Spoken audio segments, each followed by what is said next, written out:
Hello students, welcome to EPG Pathshala. I am Dr. P.M. Reddy from the Energy and Resources Institute. Today we are going to discuss about a module on metabolic engineering and industrial products under the paper Plant Biotechnology and Crop Improvement.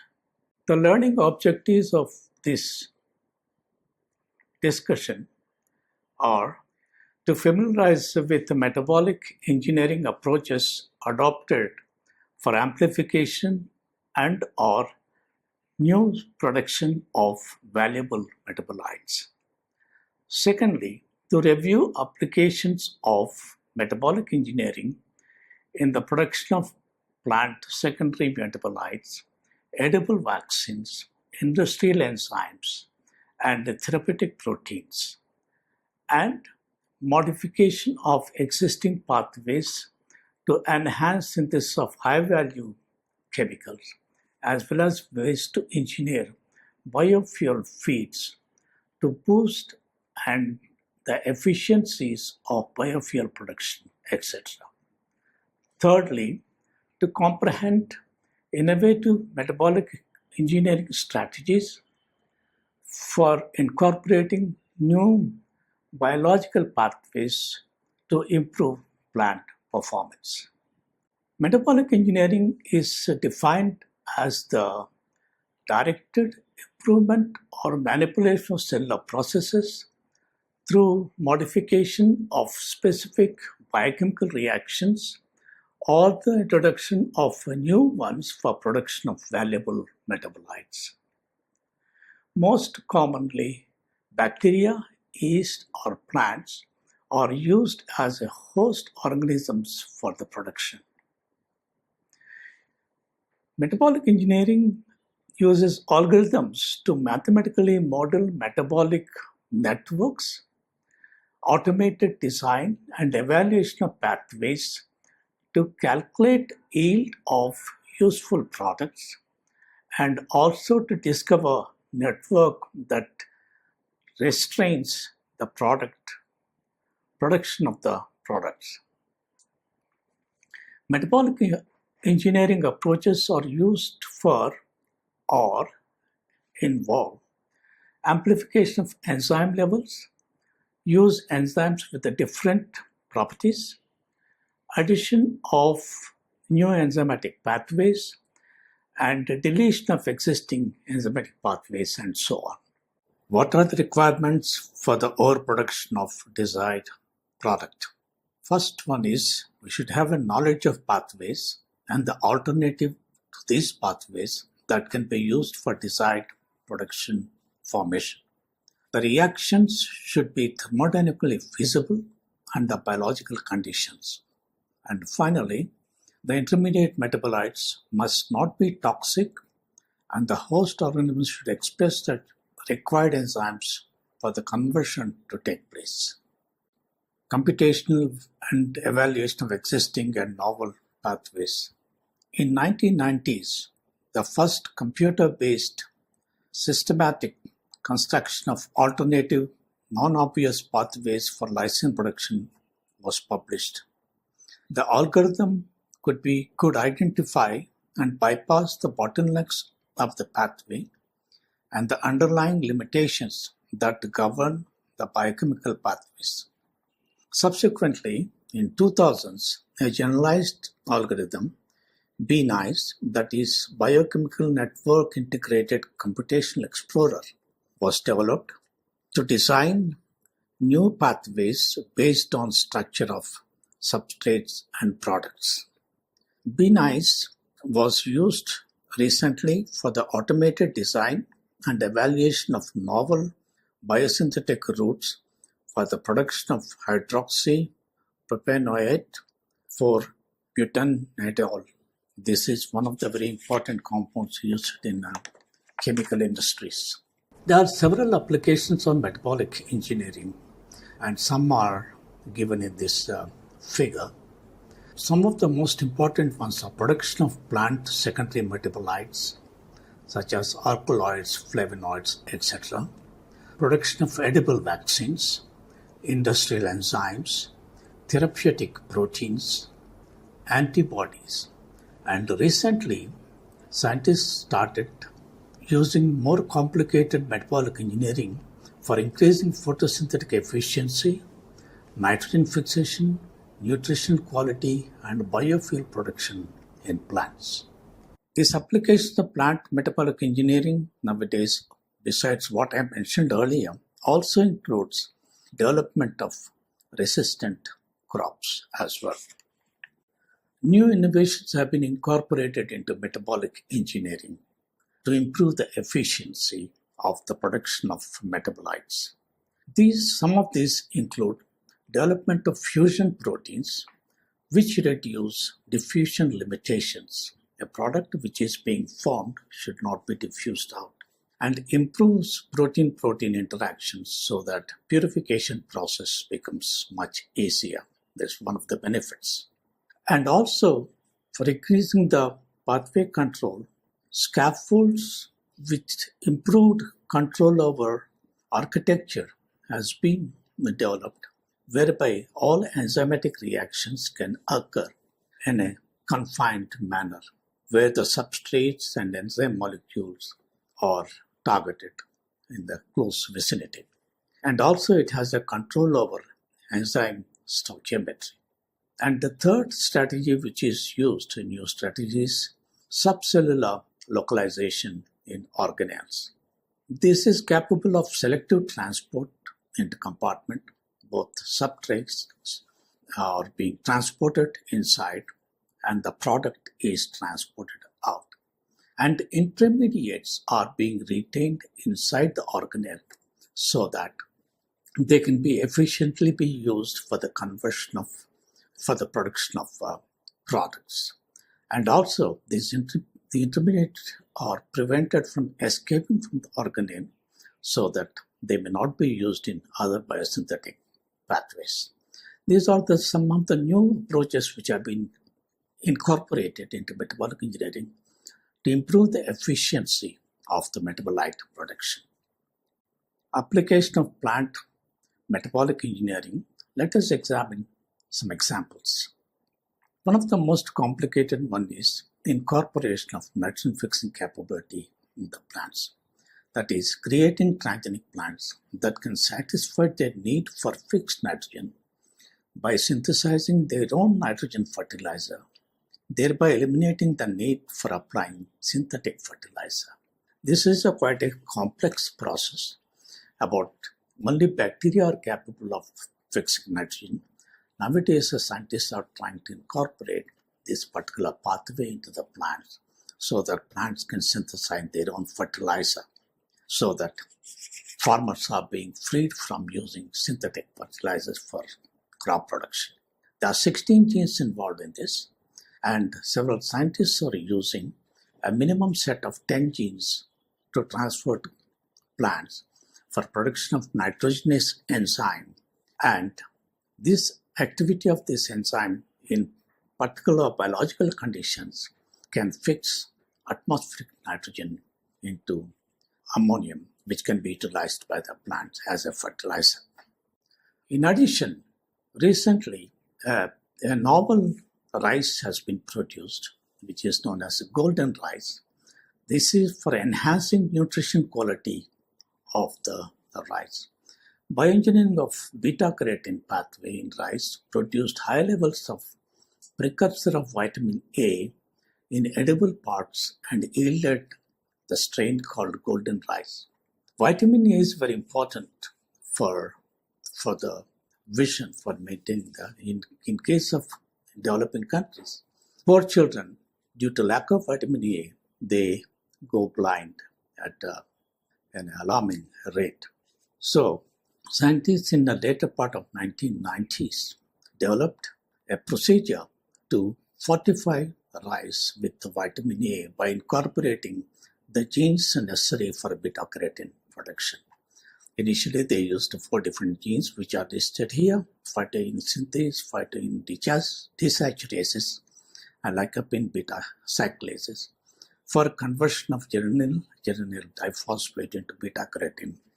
a vitamin A precursor in rice. You can see in the picture here, there's a normal rice which is white in color, which is on the left side, and golden rice is yellow, that is a beta-carotene fortified rice. While enhancing nutrition quality, there's another important discovery is fortifying the fruits and the other edible parts of plant with the vitamin E, another very important vitamin for human health. For this, metabolic pathways in tomato as well as tobacco have been modified as an experimental basis to test whether vitamin E production can be enhanced or not. For this purpose, scientists have overexpressed homogenetic phytoltransferase and accompanied by two more enzymes, tocopherol cyclase and gamma-tocopherol methyltransferase.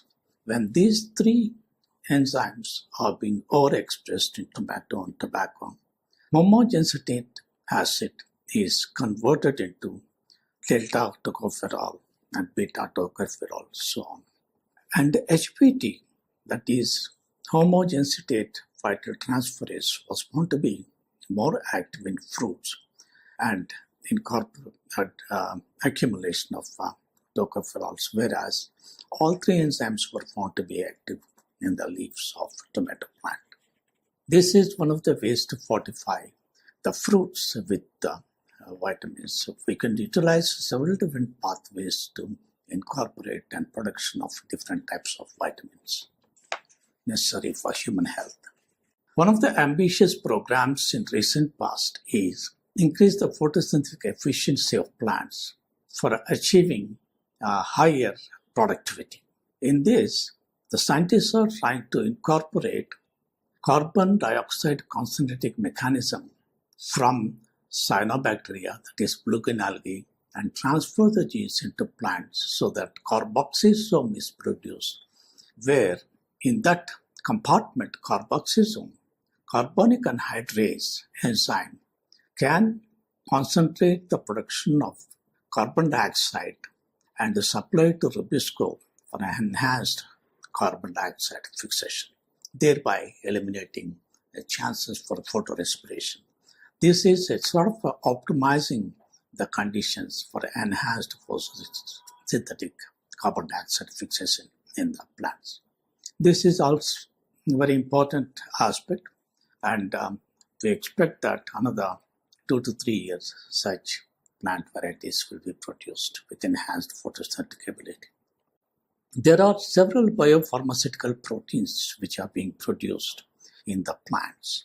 For example, human somatotrophin, insulin-like growth factor, interferons, that's alpha interferon as well as gamma interferon, human proinsulin. Several different types of biopharmaceuticals are being produced in the plants and purified and supplied as components for use in health-related in the hospitals for improving the health of the humans.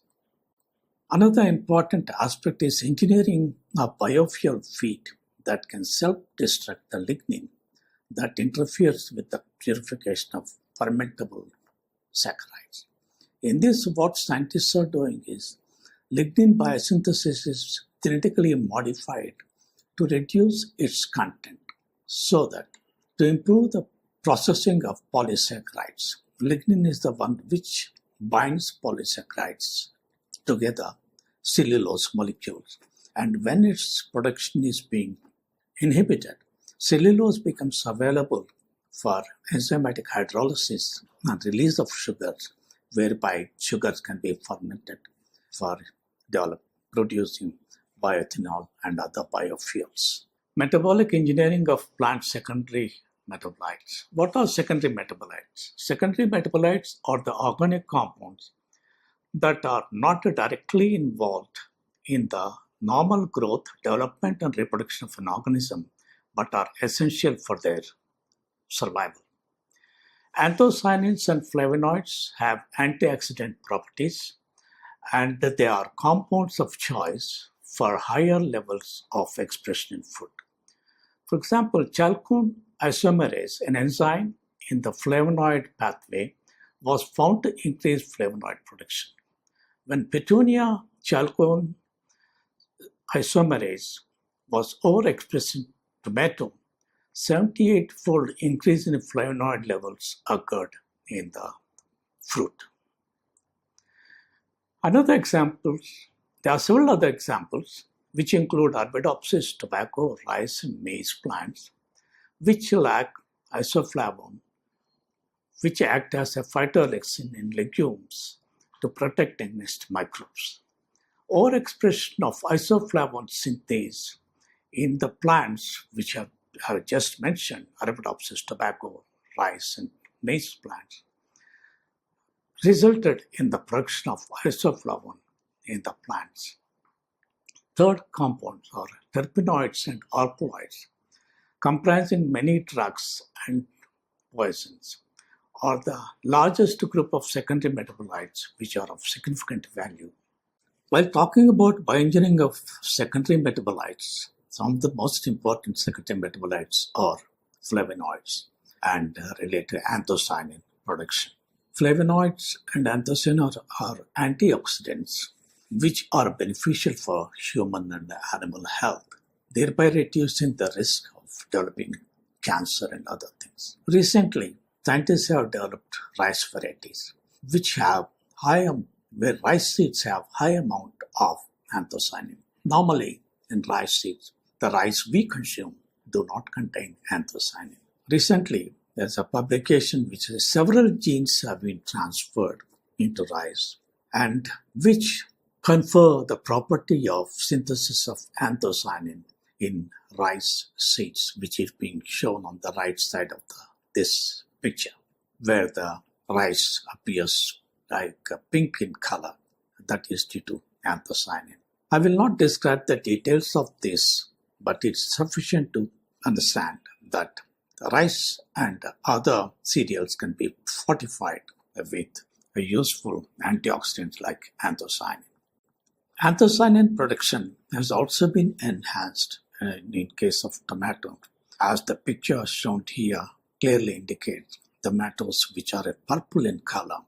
These are developed due to transfer of MIP transcription factors into them for the production of high amounts of anthocyanin, which are antioxidant substances and useful for human consumption. Besides flavonoids, there are other type of secondary metabolites, and metabolic engineering has been performed in the plants for the production of these type of secondary metabolites also, which are known as alkaloids. Alkaloids are a group of naturally occurring plant-produced organic chemical compounds containing basic nitrogen atoms in their core. They include many drugs like morphine, quinine, and poisons like atropine, stixine, which have physiological action in humans.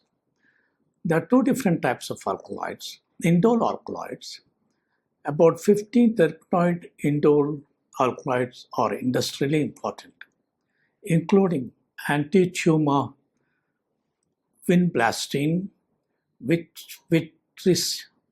vincristine, etc.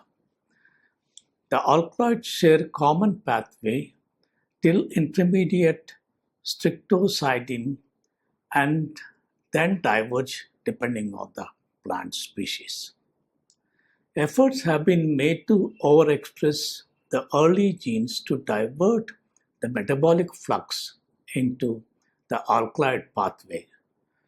Strictosidine synthase, when overexpressed, results in higher levels of alkaloids. Alkaloid biosynthesis genes can also be expressed in non-alkaloid producing plants, such as cell cultures of Migley, where overexpression of STR and the tryptophan decarboxylase genes produced serpentine, a type of alkaloid. Isoquinoline alkaloid derivatives. This class comprises of pharmaceutically important medicines such as morphine and codeine. The enzyme scolarine methyl transferase is involved in biosynthesis of berberine. Overexpression of this gene in Coptis japonica resulted in increase in berberine production. This particular plant produces berberine as it is, but its overexpression enhances its production. When this enzyme SMT gene from C. japonica was overexpressed in cell cultures of Escherichia californica, which generally lack this gene, results in the production of columbamine, this another type of alkaloid. Because of significant uses of this compound, efforts are being made for increasing the flux through biosynthetic pathways for overproduction of alkaloids. Another aspect of metabolic engineering is production of edible vaccines.